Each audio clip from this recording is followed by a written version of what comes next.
ఈటల బండి, ఈటల వర్సెస్ బండి, బీజేపీ ఎంపీల మాటల యుద్ధం. మతం కులం పేరుతో రాజకీయాలు చేస్తే అధికారంలోకి రాలేం. ఇటీవల వ్యాఖ్యలు చేసిన ఈటల రాజేందర్, నేను మతాన్నే నమ్ముకుంటా, హిందువుల ఓట్లతోనే నేను గెలిచిన, రెచ్చిపోయిన కేంద్ర మంత్రి బండి సంజయ్. గతంలో కూడా కొన్నాళ్ళు బండి ఈటల మధ్య రచ్చ అన్నా ఈటల రాజేందర్ అన్నా, నువ్వు అనవసరంగా బీజేపీకి పోయినావన్నా, నువ్వు ఏమన్నా అనుకో, నువ్వు అనవసరంగా. ఎందుకంటే ఈటల రాజేందర్ అన్న అంటే తెలంగాణ ఒక దివ్య ఎట్లా అంటే ఒక ఉద్యమ నేతగా, ఒక ఉద్యమ కిరీటిగా మిమ్మల్ని చూసాం మేము కూడా, నాతో సహా. ఈటల రాజేందర్ అన్న అంటే ఒక లెవెల్ ఉంటుండే, ఆయన సినిమా వేరేది, ఒక ఉద్యమ పంతా ఉన్న నాయకుడు ఈటల రాజేందర్.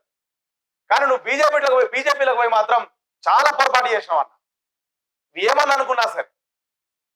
ఎందుకు పొరపాటు అంటే, నువ్వు ఉద్యమాల నుంచి వచ్చినావు కాబట్టి ఉద్యమాల నుంచి వచ్చిన వాళ్ళకు నీకు ఓన్లీ మతాన్నే నమ్ముకున్న బీజేపీ పార్టీకి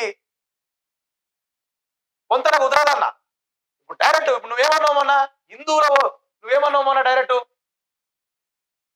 మతం కులం పేరుతో రాజకీయాలు చేస్తే మనం ఫ్యూచర్ లో అధికారంలోకి రాలేమని చెప్పి కరెక్ట్ చెప్పినావు క్లారిటీగా, 100% డౌట్ లేదన్న. దానికి బండి సంజయ్ ఏం చెప్తున్నా, నేను మతాన్ని నమ్ముకుంటా, నిన్నే చెప్తున్నా, నీకే అంటున్నావు డైరెక్ట్ వార్నింగ్. నేను మతాన్ని నమ్ముకుంటా ఈటల రాజేందర్, నువ్వు నమ్మకమేమో, నేను నమ్ముకుంటా, నేను ఆ హిందూ ఓట్లతో గెలిచిన డైరెక్ట్ నీకే చెప్తున్నా. ఈయన ఎప్పుడు చూడు హిందువులను రెచ్చగొట్టి హిందూ ఓట్లతో గెలిచిన మన మాట్లాడుతుండు. ఒక కేంద్ర మంత్రిగా ఉన్న బండి సంజయ్ గాని అట్లా మాట్లాడుతుండు.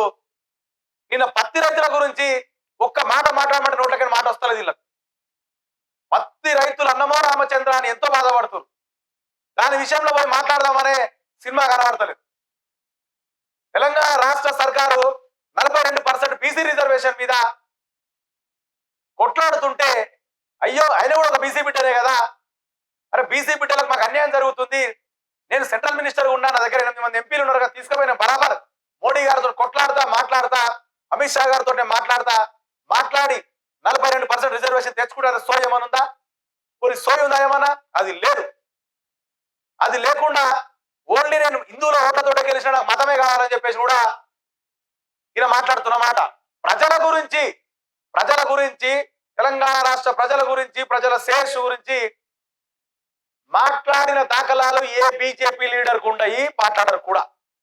వాళ్ళ సొంత ప్రయోజనాలు, వాళ్ళ సొంత లాభాలు, ప్రజలను రెచ్చగొట్టడము వదలడం, యువతను రెచ్చగొట్టడము వదలడం, ఇది బీజేపీ పార్టీలా ఉన్న నైజం. నువ్వు ఇమరా అన్నా, ఈటల రాజేందర్ అన్నా, నువ్వు బీజేపీలోకి ఎంత తొందరగా బయటకు వస్తే అంత మంచిగా అవుతుంది నీకు. నువ్వు సొంత పార్టీ పెట్టినా సరే సూపర్ ఉంటావు, నువ్వు సూపర్ చేయగలుగుతావు. కానీ అన్నా ఈరోజు మాత్రం నమ్మకాన్ని నిండా ముంచుతారు. నేను షేర్ చేయండి, లైక్ చేయండి, సబ్స్క్రైబ్ చేయండి. మరిన్ని వీడియోల కోసం బెల్ సింబల్ పై క్లిక్ చేయండి.